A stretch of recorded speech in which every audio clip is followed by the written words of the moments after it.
नमस्कार देवियों और सज्जनों। मेरी ये भारी भरकम बैरीटोन वाली अमित जी टाइप आवाज आपको देख के समझ में आ रहा होगा या सुन के कि मैं सर्दी जुकाम नजले से पीड़ित हो गया हूँ, लेकिन एक कट्टर यूट्यूबर की भांति मैं अब मैदान छोड़ने वालों में से नहीं। तो मैं फिर आ गया हूँ। और अभी जब आनंद जी के साथ हम लोग बातचीत कर रहे थे और आनंद जी से मैंने पूछा, गुरु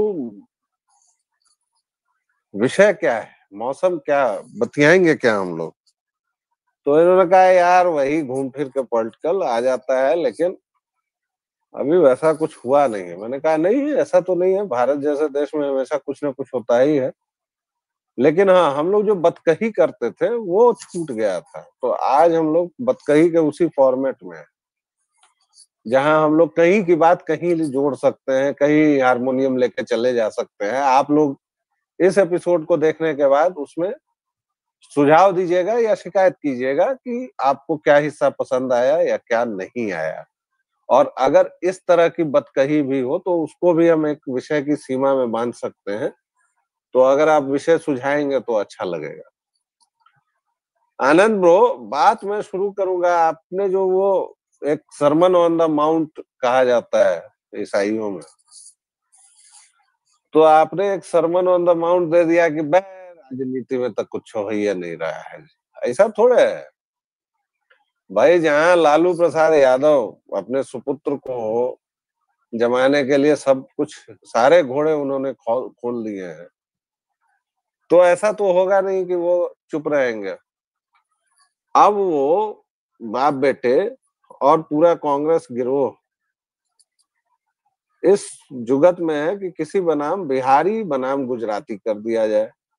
ये यूपी में भी करवाने की भयंकर कोशिश हो रही है कि सारी चीजें दे दी गई गुजरातियों को, सब बेच दिया गया। सारे मल्लाह वहां बनारसी जितने भी थे सबको हटा के सबको वोट वोट दे दिया है गुजराती सबको। आप बनारस जाइए तो अभी भी मल्लाह वही है, वोट वही है, बस नियमों का स्थिरीकरण हो गया है। और अब तो शायद ही वहां कोई हाथ से चलने वाली नाव भी दिखती है, वहां सब मोटर बोट ही है। लेकिन बिहार में लालू प्रसाद यादव जैसा आदमी जो कोर्ट द्वारा, हम और आप तो उसे कह नहीं रहे अपराधी, कोर्ट ने उसे अपराधी घोषित किया है, घोषित चारा चोर है, 10 साल तक चुनाव नहीं लड़ सकता था। अब तो शायद वो मियाद भी पूरी हो गई होगी तो लड़ भी सकता है, क्या पता। जो खुद को बीमार बता के बेल लेके बाहर है, वह आदमी कह रहा है कि फैक्ट्री दोगे गुजरात में, अब विक्ट्री चाहिए बिहार में। ऐसा कैसे चलेगा? इससे पहले दो गुजराती, गुजराती ठग, तड़ी पार, पता नहीं क्या क्या मोदी और अमित शाह की जोड़ी को नहीं बोला गया और क्या क्या नहीं उकसाया गया। धन्य हमारी भारतीय जनता जो इन सब पर अभी तक रिएक्ट नहीं कर रही है। भारतीय क्या, बिहारी जनता। वैसे भी बिहार में सबसे कम उपराष्ट्रीयता का भाव है, बिहार और उत्तर प्रदेश में। अगर आप देखिएगा तो पाइएगा कि एक उड़िया के मन में भी कहीं ना कहीं उड़िया राष्ट्रवाद होगा। बंगाली तो खैर उनके बारे में कहा ही क्या जाए, और तमिलियन उनके बारे में भी कुछ नहीं कहना है। कर्नाटक वालों को, तेलुगु वालों को, सब में एक राष्ट्रवाद छुपा हुआ है, मराठों के पास। लेकिन यूपी बिहार वाले बड़े पैन इंडियन टाइप्स होते हैं, इनकी अपनी कोई राष्ट्रीयता नहीं है, उपराष्ट्रीयता है। एक मिथिला वाले बीच बीच में हल्ला करते हैं, लेकिन उसका कोई परिणाम हो नहीं पाता है। तो ये मेरा इंट्रोडक्शन बहुत बड़ा हो गया। दर्शकों श्रोताओं, व्यालोक वाणी पर आप सभी का स्वागत है। अब मैं सीधे माइक आनंद जी के सुपुर्द करता हूँ। आनंद जी कहीं भी बात कही है, आप कहीं भी बीच में ड्रॉप इन भी कर सकते हैं, कोई ऐसी बात नहीं है, लेकिन फिलहाल माइक देखिए आपके पहली हवाले है। पहली बात तो ये जो बिहार और यूपी की राष्ट्रीयता की, उपराष्ट्रीयता की बात की आपने, उसमें देखिए आप गौर कीजिए कि बिहारियों के पास तो कम से कम एक नाम भी होता है बिहारी कहीं का, जिस नाम से उन्हें बेइज्जत किया जाता है पूरे देश भर में। यूपी वालों के पास तो कोई नाम तक नहीं है। यूपी वाले को भैया जी कहा जाए तो वो भी जो है वो बिहारियों पर भी इस्तेमाल हो जाता है भैया जी। अलग से जो है ना वो नाम भी नहीं, मतलब गुजरात के लिए गुजराती नाम होता है, महाराष्ट्र वाले के लिए मराठी एक नाम हो जाता है, साउथ वाले का कोई तमिल हो सकता है, कोई मद्रासी हो सकता है, कोई गोरखा हो सकता है, कोई बंगाली हो सकता है। ये यूपी वाले जो है ना, इन बेचारों का तो कोई नाम भी नहीं है। बिहार वाला भी जो देखिए बिहारी हो सकता है, मैथिल भी हो सकता है, भोजपुरी हो सकता है, मगही हो सकता है, लेकिन बेचारे गरीब यूपी वाले, इनके पास बेचारों के पास क्यों नाम तक क्यों, वो भी अवध वाले हो सकते हैं भाई, ऐसा क्या है, लखनवी हो सकते हैं, नहीं। अवध वाले हो सकते हैं, और कुछ कीजिएगा तो ठीक है सीधा वो उसके हम लोगों के उसके राजा उसके रामचंद्र बाद जी के संबंधी बन जाएंगे। हाँ हाँ। अगर ज्यादा किसी यूपी वाले को कहिएगा मिथिलांचल के होके, तो तुरंत राजा रामचंद्र जी के संबंधी बन के और आपको गरियाने का पूरा हक रखेंगे अवध वाले। हैं? फिर जो और वापस में गालियां खाएंगे, वो तो राम भद्राचार्य को भी देख चुके होंगे, बकायदा बिठाकर माँ बहन की गालियां दी जा रही होती है और वो हाँ करके सुन रहे होते हैं। तो खैर चलिए, ये सब अलग बात है। अब राष्ट्रीयता का जहां तक मुद्दा आता है, तो ये जो राष्ट्रीयता का मुद्दा होता है, ये बिहार में कितना कम होता है, ये इस बात से भी समझ में आएगा आपको कि रेवंत रेड्डी आपको यहाँ पर दिख चुके हैं, स्टालिन यहाँ पर आपको दिख चुके हैं चुनाव प्रचार करते हुए। तो ये दोनों लोग ऐसे थे जो कभी ना कभी बिहारियों के साथ मारपीट करने के लिए जाने जाते हैं, बिहारियों को गाली देने के लिए जाने जाते हैं, बिहारियों का डीएनए खराब है यहाँ तक कहने के लिए भी ये लोग जाने जाते हैं। और उसके बावजूद ये लोग जो है ये चुनाव प्रचार कर रहे हैं और उम्मीद की जा रही है कि इनके होने से 2-4 वोट और बढ़ के मिल जाएंगे कांग्रेस पार्टी को और आरजेडी को। तो इसके बाद अब फिर वो कहेंगे कि अगर चुनाव के टाइम पर कि ईवीएम हैक हो गया था, तो इसमें भाई पहले से मेंटली प्रिपेयर्ड रहना चाहिए कि ये तो डायलॉग सुनने को मिलने वाला है। नहीं तो माने ये गप बढ़िया भेल की अदला, सॉरी, मतलब ये चीज अच्छी हुई या बुरी, मतलब बिहारियों में जो ये उपराष्ट्रीयता नहीं है और कहीं भी यत्र तत्र सर्वत्र पिटा जाते हैं, मार खा लेते हैं, ये तो कुल मिला के आजादी हिंदू मिलने के जैसे हैं वैसे ही है। हिंदुओं की जैसे जो सकल विश्व आजादी में दशा है, वैसी ही बिहारियों की आजादी भारत मिलने में के है। बहुत साल बाद आजादी मिलने के बहुत साल बाद, करीब करीब 70 साल बाद देखिए कि अब भारतीय जो है वो विश्व मंच पर पलट कर कोई जवाब देने लगे हैं। वरना भारतीय को कोई कह देता था अरे ये तो सांप पालने वालों के देश से है, कोई कार्टून बना देता था कि वो गाय लेकर के जो है वो स्पेस क्लब के दरवाजे पे नॉक कर रहा है। तो इस तरह की चीजें जो है वो हो जाती थी। अब जब होती हैं तो पलट करके उतना ही करारा जवाब भी सुनने को मिलता है। तो ये पहली बार होना शुरू हुआ है, या बिल्कुल नई बात है ये कि ये होना शुरू हुआ है। तो जैसे भारतीय स्तर पे आप देखते हैं, भारत के स्तर पे आप देखते हैं कि भारत के स्तर पर जो गुलामी की वजह से पलट कर जवाब देने की हिम्मत जो है वो कई पीढ़ियों तक लोगों में आ ही नहीं पाई। वैसा ही आप देखेंगे कि बिहारियों के साथ होता है। तो बिहारियों के लिए भी कहा जाएगा, जब आप पूछेंगे भी लोगों से, कहेंगे भी कि भाई इस तरह का वो कह के चला जाता है, कहा नहीं नहीं इसको इग्नोर कर देना चाहिए, ऐसी बातों का पलट कर जवाब नहीं देना चाहिए। असल में वो इसलिए वैसा क्या कर पा रहा है क्योंकि आपने पलट करके जवाब दिया ही नहीं। अगर कोई हरियाणवी आपको कहता है कि अबे तुम्हें तुम्हारी हिंदी अच्छी नहीं है, और आप जवाब में आप कह देते हैं उससे कि अच्छा तुम जो पार्क में घूमने जाते हो स्कूटर पे बैठ के, वो बड़ी सही हिंदी है या बड़ी सही अंग्रेजी है, तो भाई वो अगली बार से आपको नहीं टोकेगा। वो जानता है कि उसको पलट करके उतना ही करारा जवाब मिल जाएगा, या फिर हम्म। मारपीट होगी, दो में से एक ही बात होगी। हम्म। तो यहाँ जो है भाई आपने चूंकि पलट कर जवाब नहीं दिया, इसलिए लोगों ने टेकन फॉर ग्रांटेड ले लिया। आप डोरमैट की तरह बिहेव कर रहे थे और लोगों ने आप पर जूता पोंछना जो है वो शुरू कर दिया। कोई अनोखी बात नहीं हुई है इसमें। तो पलट के जवाब देना तो शुरू करना पड़ेगा, और ये होने भी लगा है। तो होने लगा है, इसका असर भी दिखने लगा है। अब हो सकता है कि ये जो कांग्रेस के कारकुन हैं उनको भुगतना पड़े। अब जैसे कांग्रेसी एक कारकुन जो है वो दिल्ली में, शायद उससे पूछा गया, पुराने जमाने में वो कम्युनिस्ट हुआ करता था, फिर लड़कियों के साथ हॉस्टल के सामने अश्लील हरकतें करता हुआ पाया गया, तो 3-4 हजार का उस पर जुर्माना हो चुका है। तो आजकल जो है वो दिल्ली में उससे पूछा गया कि ये गाली देने का जो मुद्दा था इस पर क्या आपका कहना है। तो आजकल वो बिहार का लीडर तो रहा नहीं है, आजकल तो दिल्ली का हो गया है। इसलिए उसे पता ही नहीं था कि बिहार बंद हो चुका है एक दिन के लिए। एक स्टेज पर से चढ़ करके गालियां दी गई थी और उसकी वजह से जो है वो वीडियो वायरल रहा। और ये सारा जो पॉलिटिकल न्यूज है ये एक पॉलिटिशियन कह रहा है, 4 बार चुनाव लड़ चुका व्यक्ति कह रहा है कि मुझे तो पता ही नहीं क्या गाली दी गई थी, किसने गाली दी।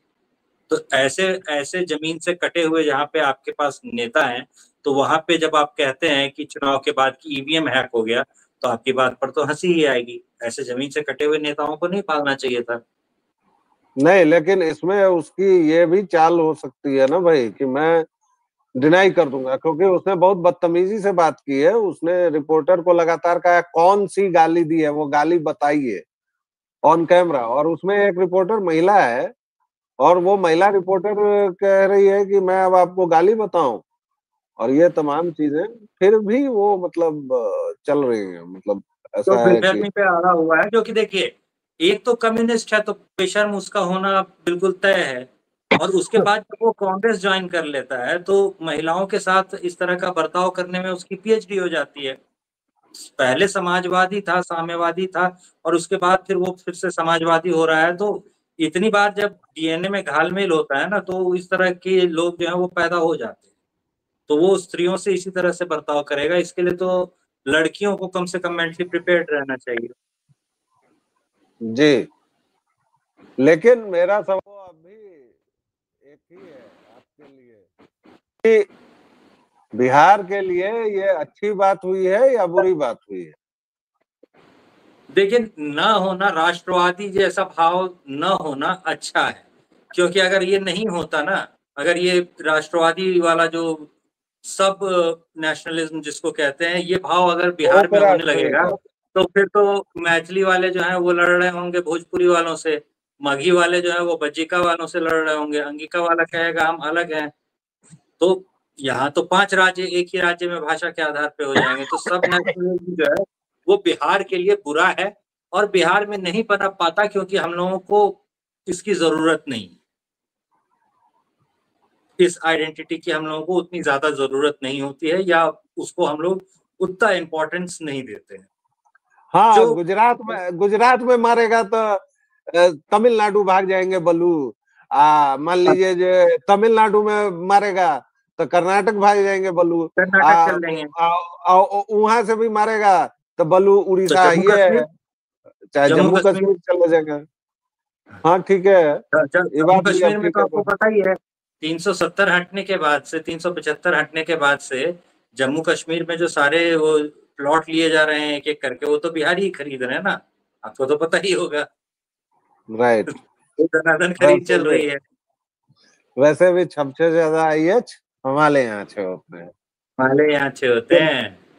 चिंता मत कीजिएगा बिहारी भाइयों बहनों, हम लोग भी बिहार के ही हैं। लेकिन देखिए, कुछ बातें जो कहनी चाहिए वो जरूरी है कि उनको कहा जाए, बार बार कहा जाए। और ये हम अपना मजाक बनाते हैं ताकि हम अपनी कमियों से सीख सकें। इसलिए इसमें कहीं भी अगर आप ये खोज रहे हैं तो वो तत्व यहाँ नहीं मिलेगा, इसलिए उसकी तलाश यहाँ मत कीजिएगा। सब नेशनलिज्म से चलिए, लेकिन ये जो ललुआ किया है जी, उसको कैसे देखेंगे? मतलब जैसे आप भाई देखिए कि अब फैक्ट्री वहां दोगे और विक्ट्री यहाँ चाहिए, इसका क्या मतलब है?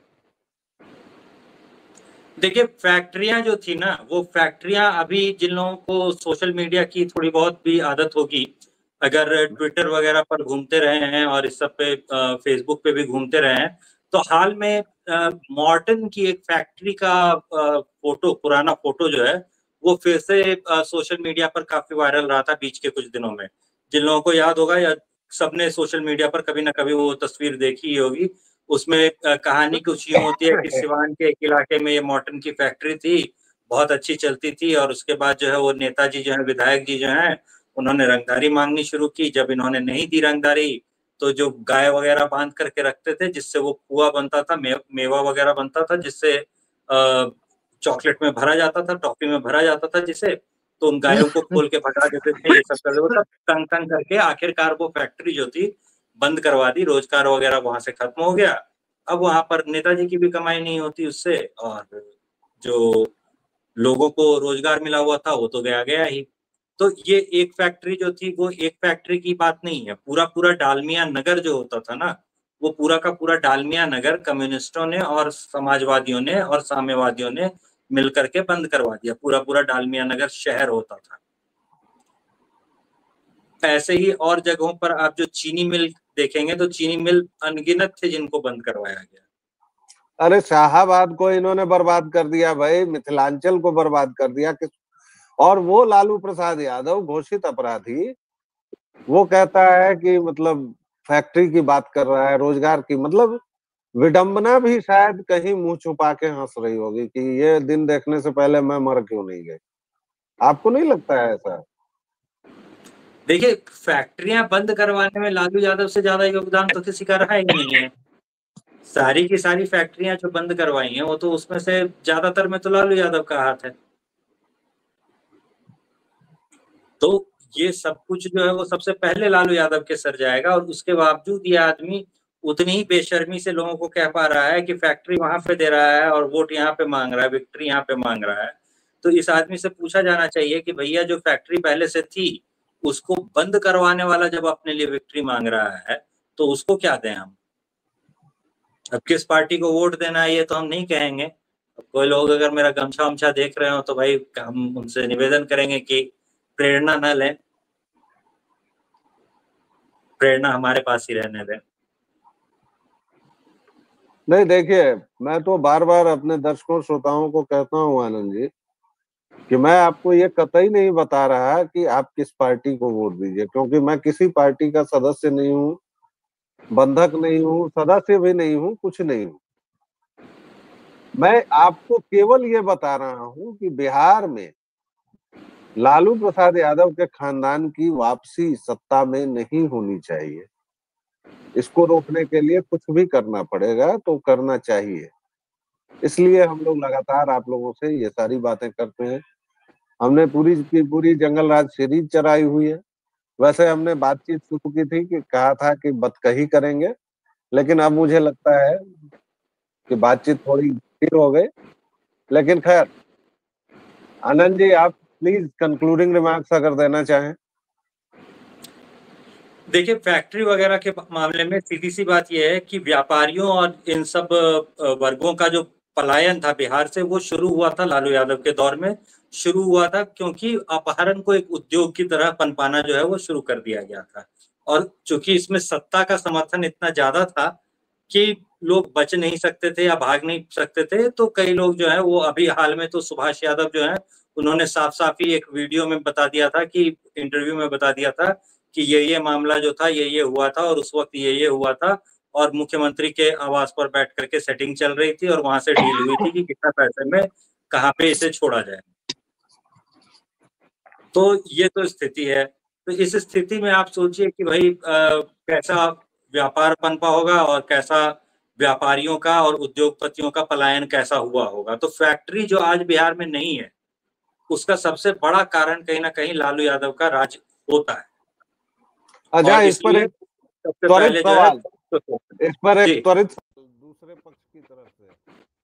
तो 20 साल से ये लोग जो थे ये क्या कर रहे थे? आवाज नहीं आ रही है आपकी, फिर से एक बार दोहराइए। 20 साल से ये लोग जो थे ये क्या कर रहे थे? 20 साल से ये लोग जो है ये क्या कर रहे हैं, इसके लिए बहुत मजेदार चीज समझिए पहले आप, कि एक बार अगर आप किसी फैक्ट्री को तोड़ ताड़ करके वहां झाड़ झंखाड़ उग जाने देते हैं तो फिर से वहां तक सड़क बनवाना और उस सप्लाई लाइन को शुरू करना, मान लीजिए उस फैक्ट्री में प्रोडक्शन शुरू भी हो जाता है तो उससे आपका काम नहीं होता है। वो प्रोडक्ट जब तक बिकेगा नहीं तब तक आपके पास पैसे नहीं आते हैं। तो आज की डेट में जैसे देखिए कि बिहार में कई एथनॉल के प्लांट लग रहे हैं।